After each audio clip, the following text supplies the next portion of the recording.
Going to accept this. One moment, because it's like scratching your stomach and patting your head. It's hard to do both at the same time, but we are connecting with her. So, hi.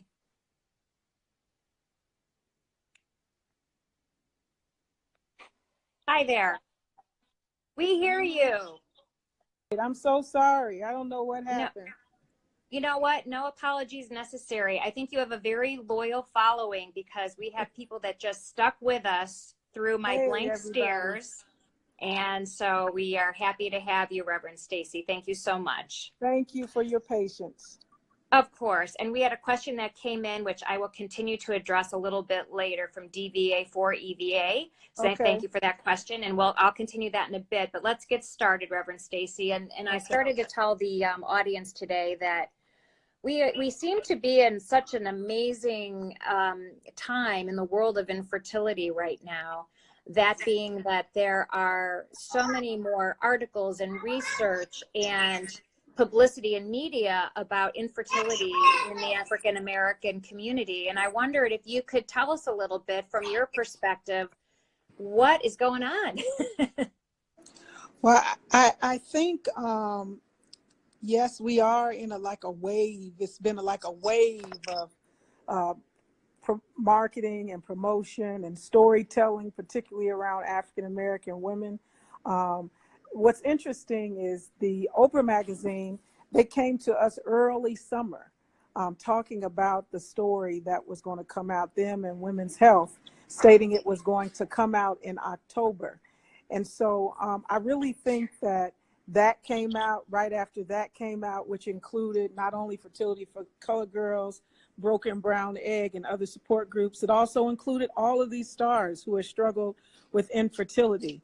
And then not too long after that, we get the announcement about Gabrielle Union, which also gave particularly African American women the opportunity to really exhale and say, oh my, another person that we know that looks like us is struggling. And then not too long after that, the next day, like right after that, we hear, or I mean, really within 24 hours, we then hear, that's my daughter, Shiloh. We Oh, then, we want to hear about Shiloh in a little bit too. oh, hi, Shiloh. Hi, what a beauty. Hi, Shiloh. And then 24 hours, our First Lady Michelle Obama, the first lady ever in the history that we know, she comes out and she shares with the world that she too has struggled with infertility. And so I think that what happened, it is just then after that, everybody, HuffPost, Black Enterprise, The Atlantic, all of these other in the news stations, everybody began to just catch the wave and began to report out about infertility. First of all, this issue of infertility that is occurring, but I think that for particularly Black women, of course, it raised awareness for all women struggling with infertility. But when you see a first lady that just happens to be African American, that shares her story, that within itself, it gave Black women in particular an opportunity, or it gave them permission to say, you know what, I'm not alone. And, here is this woman that was the first lady of the United States who has shared her story with the world. I can do that too. I don't have to live in shame. And so I think that it just, that story in particular really opened up the floodgates for us now to really begin to not only talk, but really begin to peel back the layers of the onion, because I think that we've been having surface conversation for so long. And now I think that it's really given people the opportunity to talk. So it just, I think each article really kind of, and then each story really set everything up. I think you're 100%, correct in talking about peeling back the layers and giving women permission to talk about it. So can you address for us what is it that has made the subject? Because I was reading recently an article from a psychology paper that was printed about you know, African American women and some of the taboo surrounding infertility. So why do you think that there is taboo? And a lot of it related to that it could be religious reasons, it could be cultural reasons. So can you talk to us a little bit about that, Reverend Stacey? Certainly. There are, I think our taboos go back as far as, I think, one, particularly with our own African culture. I think there's a lot of taboo and stigma that came with us from Africa. But then when we made our way through the Middle Passage, both through in North America as well as the Caribbean, I think there's also some stigma around, slave narratives, because it has been thought that Black women in particular, we are hyper fertile. We don't have troubles struggling with infertility. That was never a conversation that was had I know in my home and throughout the years, even as I talk to my parents, they even say that their grandparents or their mothers, that was just not a conversation that anyone had. If someone didn't have children, they just thought they may not, or they just didn't want to have children. It wasn't a conversation that they had. In addition to that, I think some of the taboos and the stigma comes from our religious beliefs, our theology has also really perpetuated our own, the myths and the stigma, particularly around African American women that are struggling with infertility. So I think that it's not just one thing, but I think it's a number of things that informs the stigma and the shame that we carry. And at the crux of it is this idea that, one, Black women don't struggle with infertility. We're hyperfertile. We don't have problems having babies. And, right. And again, that this is just something that we do not talk about in our community. Right. So, Reverend Stacey, one of the things that I often talk about is that it was my own struggle with infertility and dealing with those challenges that eventually led me down a completely different, unexpected path. And that was the creation of Pulling Down the Moon, which is an integrative care center specifically for patients with infertility, that have acupuncture, massage therapy, nutrition counseling, yoga. But never in a million years would I have created that job description for myself. It was only because of my struggle. And I'm curious if you found that your challenges, which you've been very vocal about, your own challenges with fertility, how it might have led you down a different path, or if it did at all. I would be curious to know. Oh yes, certainly. My story is very similar to yours. As I struggled with infertility, my husband and I struggled to. One of the things we found is that, one, we didn't know we were going to experience infertility ourselves, because we were also kind of relying and standing on the stories that have been told to us that we don't struggle with infertility. And so as I began to go through my own journey, I began to find out that there was really no space for women of color to go. And so one of the first places that I did go, I don't know if you know this about my own story, I actually shared in my book, is I came to Pulling Down the Moon. And it was Pulling Down the Moon. I was at a very, very tough place in my journey. I was deeply depressed, really struggling because I had no one to really talk to. And I start coming to yoga classes at Fertility, at Pulling Down the Moon. And as you know, at Pulling Down the Moon, during those yoga classes, at the first part of those yoga classes is an opportunity for you to share with the other women in the room who are also struggling. And it was the first time that I really had the opportunity to truly share my story with women who also had a sense of what I was going through. Although many of them did not look like me, they still, what my story and their stories, our stories resonated. And so as I continue to walk my journey, one of the things that God placed on my heart was to start Fertility for Colored Girls. And I believe that it was the first baby that I gave birth to prior to Shiloh. And I believe that God used my own journey and used my pain so that I could give birth, and my husband and I could give birth to Fertility for Colored Girls, so that we could help support women and couples who were struggling with infertility, who happened to be kissed by nature's son, all over this country. I had no idea that Fertility for Colored Girls would extend its reach as much as it has. I actually always thought that when we started, I thought we were only going to be in Chicago. And now 5 years later, we are in 8 states. And next year we'll soon be in almost 15 states, as we'll be launching. As a result of all of the media, we now will be launching 3 to 4 more chapters within the first 4 months of 2019. And so I too, as a result of my experiences, God allowed me to start this organization so that we could help other people and raise awareness throughout the world. You know, and it's interesting that you talk about God, and you know, we often talk about spirituality in our yoga classes too, because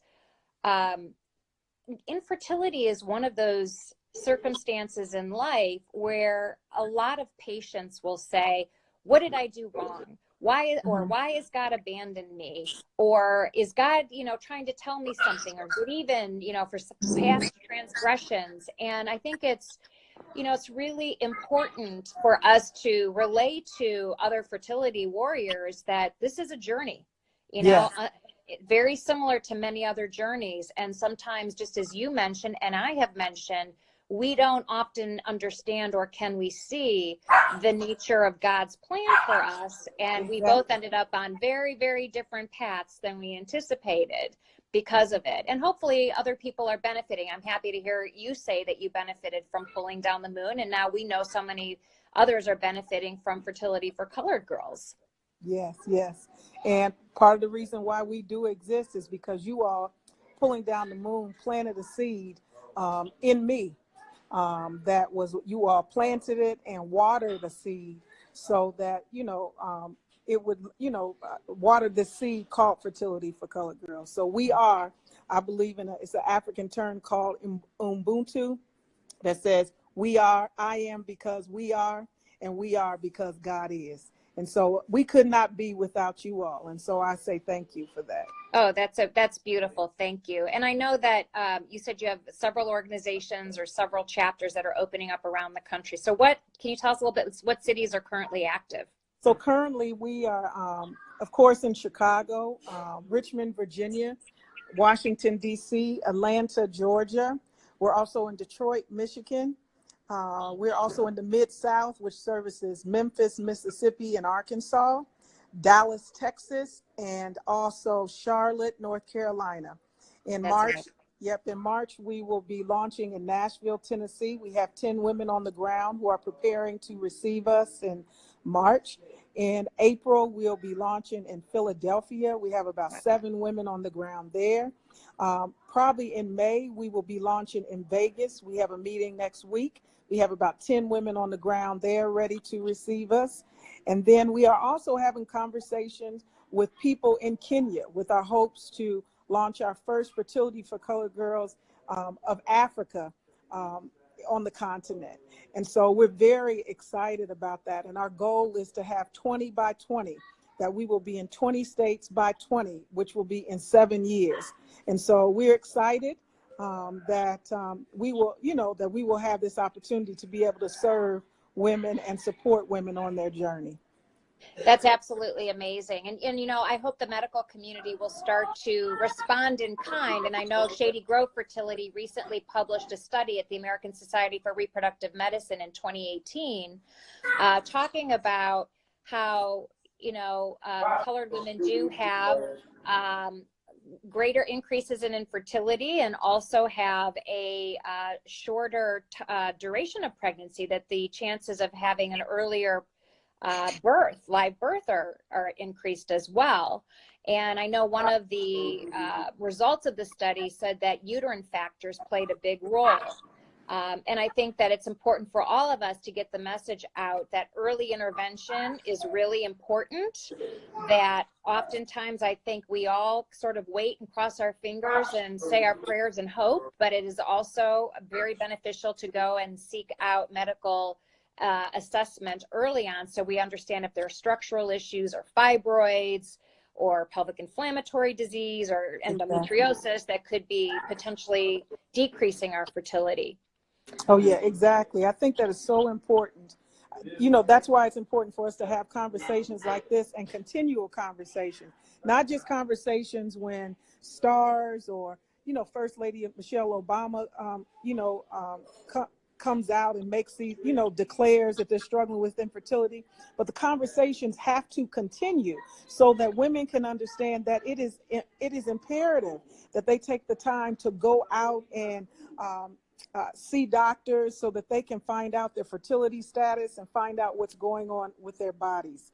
I think the other thing, particularly for the medical community as it pertains to African American women, is many African American women in particular are very nervous, and they do not they distrust many doctors. And so it is going to be very, very imperative that doctors really take the time to be culturally sensitive to women of color, Black, brown, you know, Asian, whoever it might be, and that they learn to meet women of color right where they are, and that they create relationships of trust amongst women of color. Because many of us distrust, because we go into the doctors, many of them, not all of them, but many of them have said things to us that have made us not trust them, that make us also think that they're not advocates for us as well. So it's very, very important that doctors become trained and culturally sensitive around issues around issues that are particularly women of color are facing. So I think that's important. They have a lot of work to do on their part to receive us when we come in the door. And I'm not just going to say doctors, but I'm also going to say their staff as well, because some of their staff can also be culturally insensitive as well. And so I think that is going to be important as well as we move forward. If we want Black women in particular to come in the door, they are also going to have to know how to treat them as well. I think that's a really amazing point. And in reading about this topic, it seems that there is a deficit of African American doctors who are, you know, experts in fertility. And so, you know, there should be a sort of a call for those people who are interested in the subject to study it. But obviously that takes time. But for the immediate future, people on the medical side need to become educated about the cultural issues that you're describing, and be more welcoming and more educating. And I think that there's been a deficit in this for a long time. We have so many wonderful comments coming in. Thanks, Reverend Stacey, for mentioning that. I've witnessed that from a doctor I was seeing. This is from Be Good One. And I bet you many other people out there may feel that there is a cultural or sensitivity chip that's missing when they see their doctor. And I think that can be fairly off-putting. Yep. And this starts in medical school. Matter of fact, it starts way before medical school, because some doctors, it's some of this stuff is taught in medical school, but some of these issues and preconceived notions that the doctors bring to the table is brought to them from way early in childhood. So they approach us from a place of privilege. And so I do think that, as you stated, there is a chip, and there is something that is going to have to be mended if we indeed want to be able to provide quality care for women of color, and to help them to understand that we are doctors, to help them to understand that they are really for us as well, and that they are cheerleaders, and that they are partners with us in this as well. That's right. I remember one of the doctors, I had about 5 doctors on my journey. And actually, I met someone yesterday at my church who told me they were going to the doctor, that one of these doctors that I went to, not the doctor that helped me to get pregnant, but one particular doctor. The doctor was awesome, but his team was, they were not culturally sensitive. They were very nasty. They were very rude. You could tell they were treating me very different in comparison to, to the other women that came in the door. And as a result, I ended up changing doctor. I loved the doctor, but the team who did all the work leading, in preparation for me to go through my own retrieval and my transfer, it was broken, and it was very unhealthy. And so I think that we have a lot of work to do, like you said, in the medical field, so that people will feel more comfortable. I see my sister, Hi, Reverend Stacey. Regina, on here. Can you hear me brown okay? Eggs. Yes, I hear you. There? Yes.